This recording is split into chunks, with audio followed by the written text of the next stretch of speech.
राधा वल्लभ श्री हरिवंश। राधे राधे दोस्तों, welcome back to another new vlog. आशा करती हूँ श्री जी की असीम अनंत कृपा, हमारे परम पूज्य सदगुरुदेव भगवान जी की असीम कृपा आप सब पर प्रतिपल प्रतिक्षण बरस रही है। धाम से दूर रहते हुए हम घर पर कैसे हितोत्सव पालन कर सकते हैं, इस विषय पर सखियां बार बार प्रश्न पूछ रही थी। तो हितोत्सव बिल्कुल राधाष्टमी के जैसे ही पालन किया जाता है। अपने घर के मुख्य दरवाजे पर, मंदिर के दरवाजे पर नया बंधनवार, दरवाजे के दोनों तरफ सथिये, श्री जी के आसन के चारों तरफ अथवा दोनों तरफ केले के खम्भे लगाकर हमारे हित सजनी जी के गादी जी को बहुत सुंदर तरीके से डेकोरेट करके आप मंदिर का सज्जा कर सकते हो।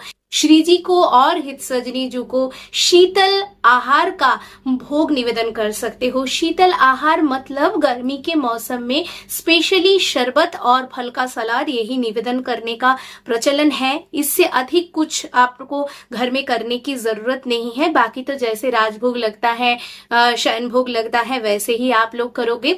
और स्पेशल सेवा क्रम क्या होता है, जैसे 24 तारीख से मंदिर से चाव सवारी निकलने का आयोजन किया जाता है। उत्सव से पूर्व समय में श्री जी को लाल पोशाक धारण कराया जाता है।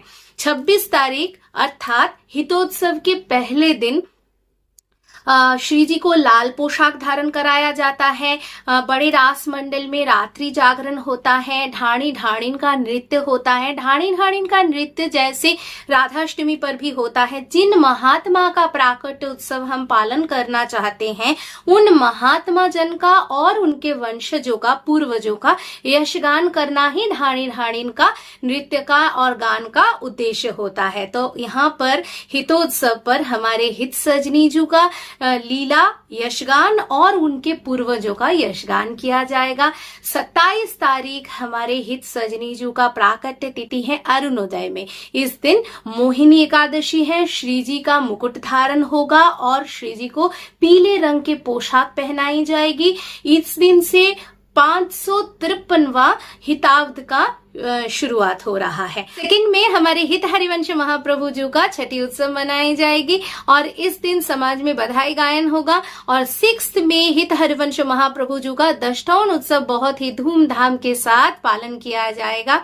बहुत गर्मी है दोस्तों, इस भीषण गर्मी में हमारे प्रियालाल को, हित हरिवंश महाप्रभु जी को, हमारे परम पूज्य सदगुरुदेव भगवान जी को शीतल और ताजी अमनिया का भोग निवेदन करे। बासी आहार खुद भी मत पाइए और प्रभु के चरण में भी निवेदन ना करे।